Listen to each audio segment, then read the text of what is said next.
This is Lacey Everett here with Minds in Motion. In order to help others, subscribe, which is free, so we can continue building our positive mental health community. Share it with friends and family so they can reap of the benefits as well. I truly care about your success, so I would love to see your comments and thoughts. Today's sports psychology guest is Victoria Anthony. Victoria was a two-time U.S. World Team member, a two-time U.S. Open champion, a three-time Pan American champion, and Victoria was also the first ever four-time Women's Collegiate National Champion.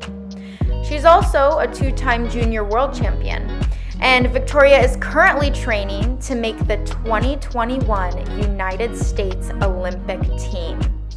She is also an entrepreneur. Her website is listed on the screen.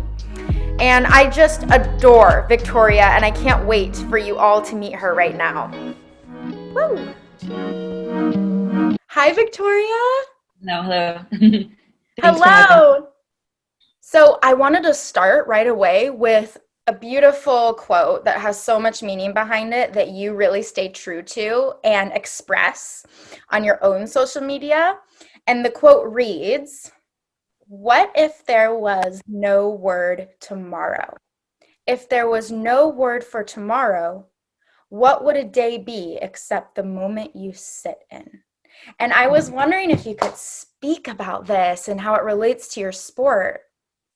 Yes, absolutely. And actually, it was a book, or it's a quote from a book that I'm listening to on Audible right now.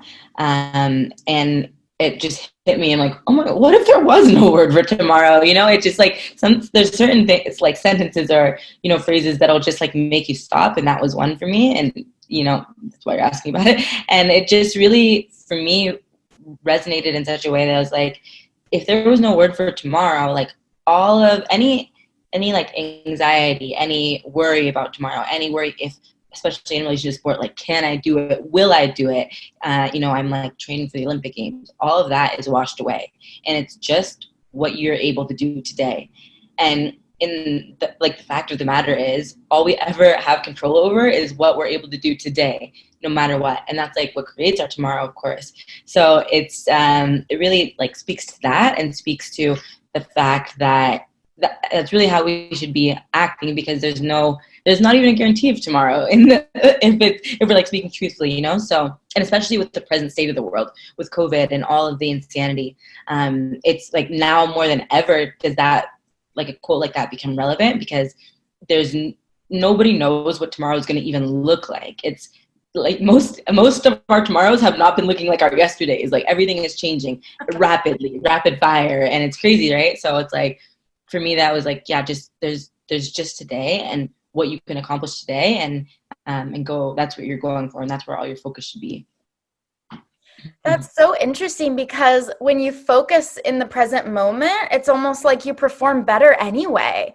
And especially like what you were saying with the times that we're going through right now with COVID and such, it's really important to kind of be in the present moment and think about, okay, right now I'm interviewing with Victoria and I'm sitting in a chair, and, and that can totally relate to your sport, because it's like, okay, right now I'm training for this, and right now I'm in this position and doing this exercise and such. So I can totally see how being more in the moment can benefit. Yeah, for sure. It should really only ever be about being the best I can be in every way, like mentally, physically, emotionally, spiritually, in this moment, right? Like, and whether it be during wrestling practice, the only way that I'm going to become Olympic champion is if I'm being the best I can be every moment of wrestling practice and giving 100% in each moment. And yeah, I think that's like, when you practice it in every moment of your day, it becomes a habit like anything else. That's good to hear, because I can see how that would work out for athletes, because if you are in the moment with your practice that day, you're not thinking about all the other things or your practice tomorrow, things like that in the future. You're just thinking about that moment, which probably helps you with learning your techniques and making sure you retain everything and get it in your body. Yeah, exactly. I think it's like the fastest way to properly learn as well, when you're really just immersed in what you're doing, and in that way too, it's like there's nothing to worry about. All you have to worry about is this. And I think athletes we can get really in our heads as to like, is this going to get me where I want to go?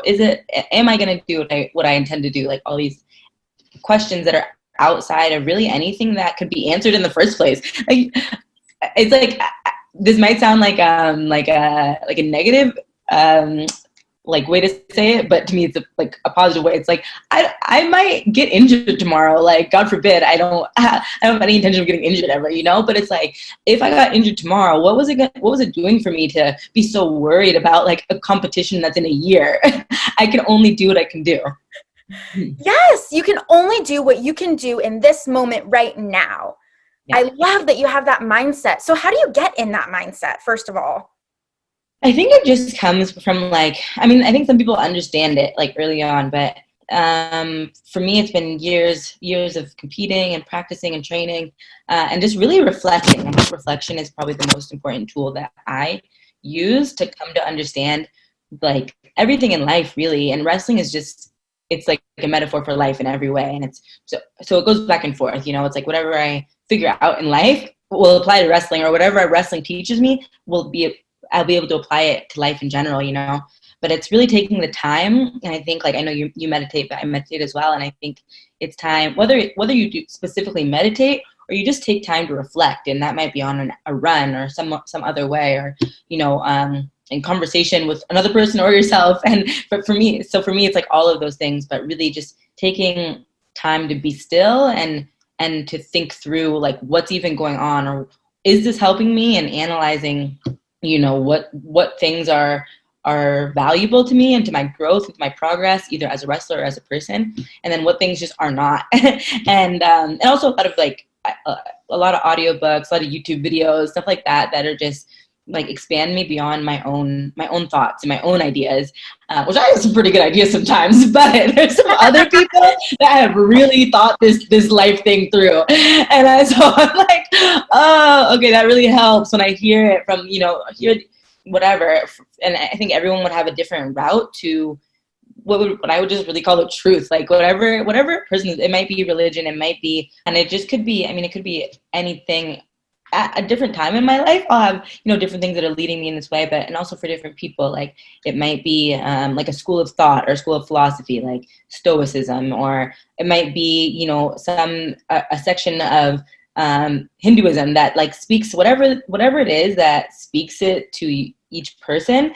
But yeah, I would just say like that's really what brings me these ideas, and I'm like, oh, that applies to wrestling for sure. And then like that applies to life for sure. And taking the time to reflect on it, and then kind of like cross wiring these outside influences of whatever I'm listening to or whatever I'm reading or whoever I'm learning from, and then putting it on top of my own experiences, and coming to an understanding through my personal life, right? And like the challenges I experienced and the lessons. And so that's kind of how I've been brought to this mindset and to this understanding, trial and error, and then outside influence.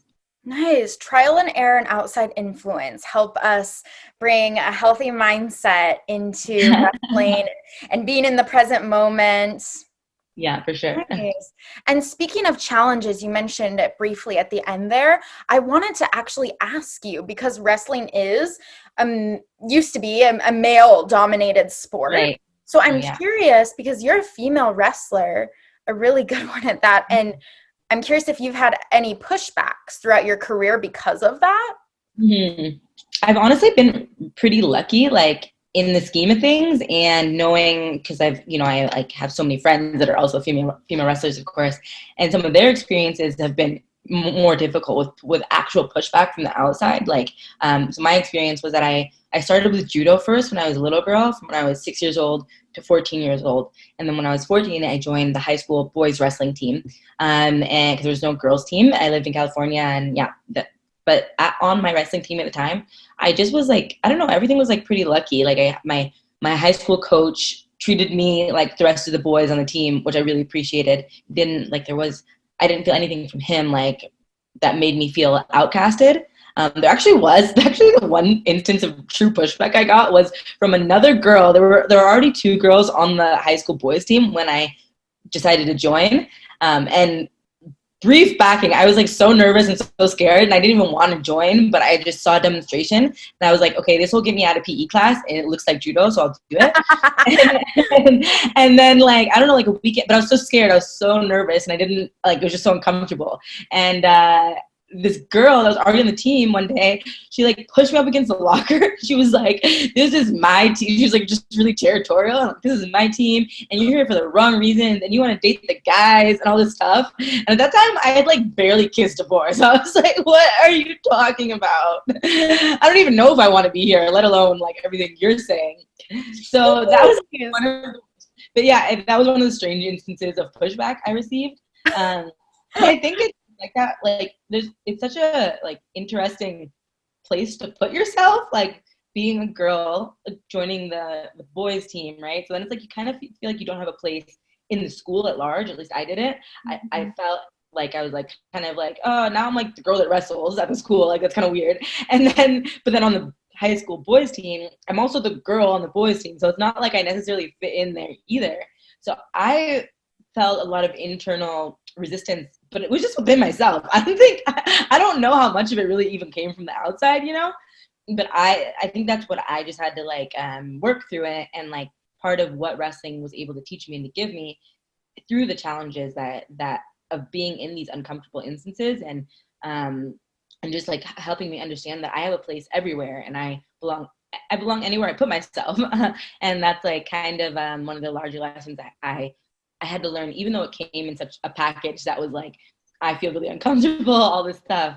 Yeah, and just that that like internal tension and that friction within myself, and I mean, because of the situation I was putting myself in as a wrestler. I didn't know how to wrestle. I didn't. That wasn't like the background that I came from. But my freshman year on the team, yeah, let's just say like didn't really remember my sophomore year. I was in the boys varsity lineup, and I really started to like come into my own as an actual wrestler, and I made it to masters in California, which is like, I don't know what it would be, maybe like regionals or something, and it's like the step before state. And it was a really big deal because no girl had ever done that, and it was like in like a amazing fashion that it all went down, and the win to get me there, and all wrestling boys, you know, and so through these experiences, like I came to understand that it's just like if you work hard and dedicate yourself to something, you belong anywhere you put yourself, and there's no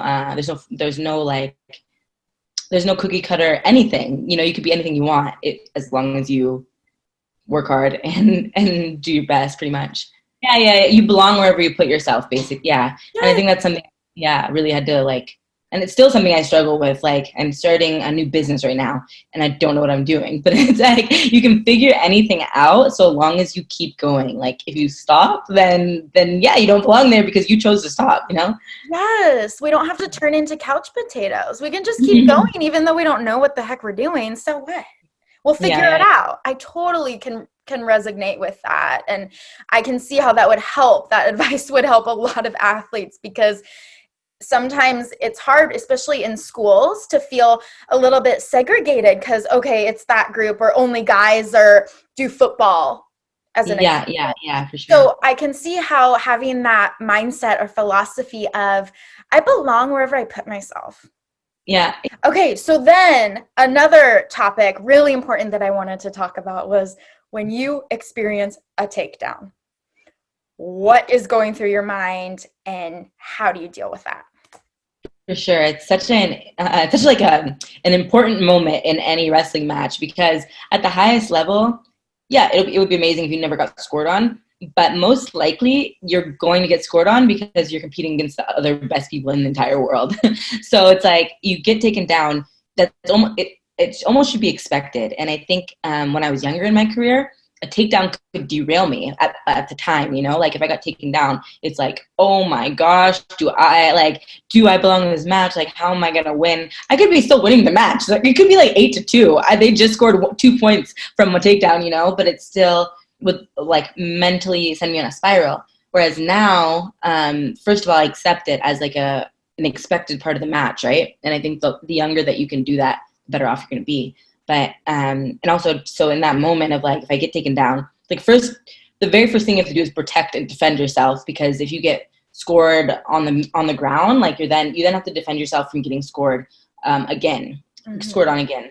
And you have like 10 to 15 seconds to not get scored on again. So it's like dealing with the imminent danger, which is a lot to do with being in the present moment, right? I mean, it's actually everything to do with being in the present moment. You have to, be able to manage the current situation, because if you don't make it to the next situation, it was all for nothing anyway.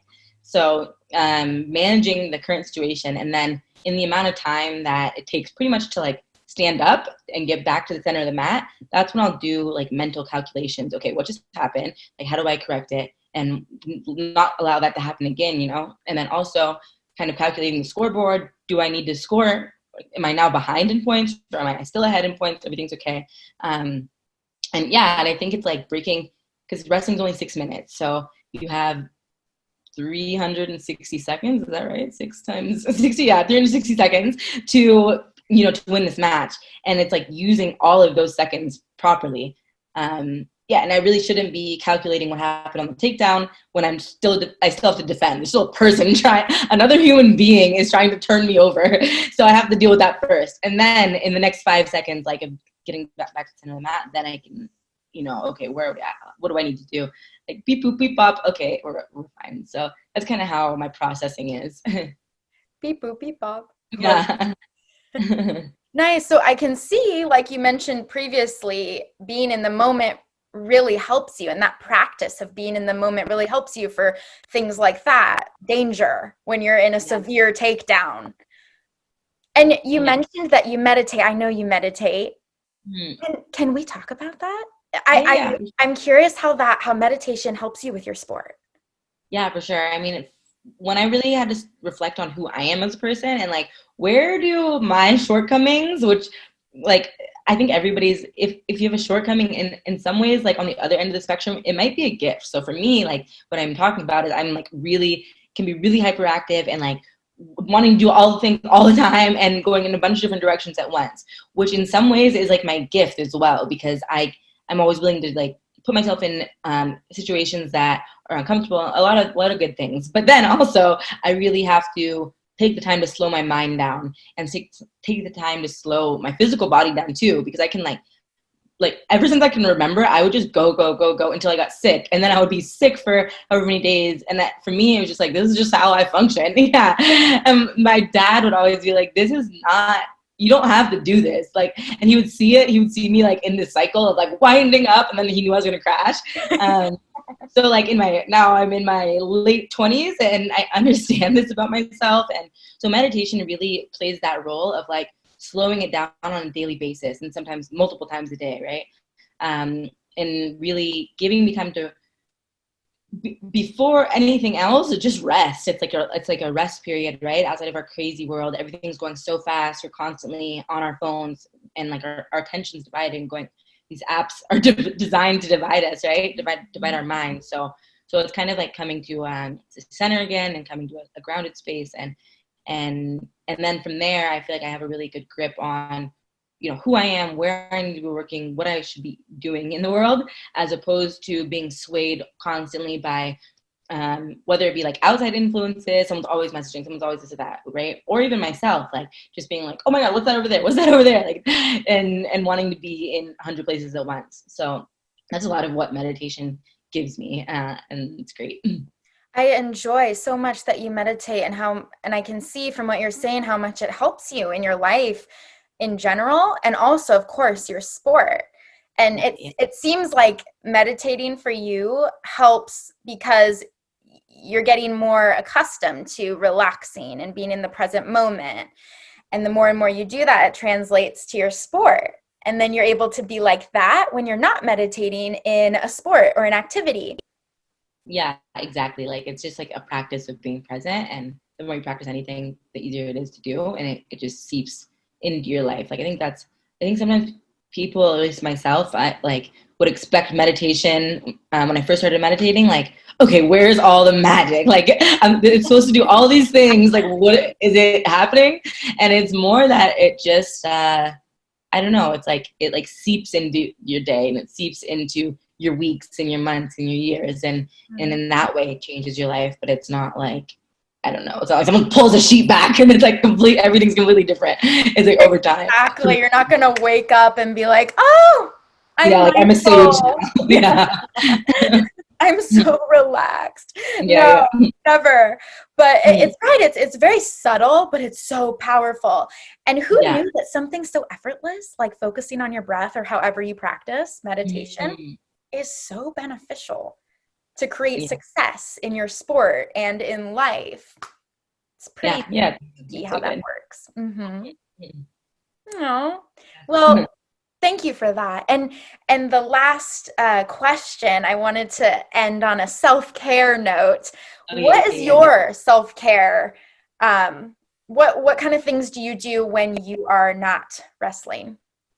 I guess there's so many ways to answer that question, because a lot of it starts with like my morning routine, for example, of just making my bed, drinking water. Like I put water beside my bed the night before. I guess my self-care routine starts the evening before with putting water beside my bed. So when I wake up, I'll just start drinking water, as opposed to like zombie into the kitchen and starting with coffee or something like that. And then I meditate in the mornings, and then set intentions for the day, and also just like life in general, like to live a joyful life, or whatever it is that I'm currently like wanting to experience more in my life, whether it be that week or that month, And I think those little things are like big things for me. And when I don't do them, things for a short period of time, everything seems fine. But then it's like, whatever, if I don't do these things for like 2 weeks, 3 weeks, I'm like, oh, my life is like, everything is awful and whatever. And I'm like, oh, I haven't meditated. I'm like dehydrated. This, that, and the other, So staying hydrated, meditating, and setting my intentions are life-changing self-care pieces for me personally. And then outside of that, like making sure I'm, especially right now with COVID and whatever, making sure I'm staying in touch with like friends and talking to people and stuff like that, and going to see friends when it's appropriate. I would say that those are kind of like my bigger things. Just eating properly, not eating tons and tons of sugar, even though I like sugar. It depends, but it's like when things are like tougher, or just more, there's more pressure, or more challenges that I'm dealing with, I'll tend towards eating too much sugar. So it's like that's where I have to reel it back. I'm just being conscious of all those things. Nice. It sounds like there's a lot of little mini things that mean a lot to you and help you a lot with your life and your wrestling career. Like the little things like the water beside your bed and things like that help you feel at peace and content. And I totally get that when you're not doing those things. Like I have my little things. When you're not doing that, you feel depleted and you feel like the world is over. You're like a zombie. Yeah, and it's like, oh my God, I'm just dehydrated. Like this is not an existential crisis. Just drink some water, girl. You're gonna be all right. Exactly. It's like how the human body works. I know our bodies can tell us a lot. Mm-hmm. Yeah, it's true. Yeah. Well, that is wonderful self-care to take note of. And thank you so much, Victoria, for joining us today. Yeah, no problem at all. I hope it's helpful to somebody. Oh, of course. Oh my gosh. And I wish you the best of luck with wrestling and training and stay healthy. Yes, thank you. Thank you. Awesome. Thanks, Lacey. Of course. Bye. This is Lacey Everett here with Minds in Motion. In order to help others, subscribe, which is free, so we can continue building our positive mental health community. Share it with friends and family so they can reap of the benefits as well. I truly care about your success, so I would love to see your comments and thoughts.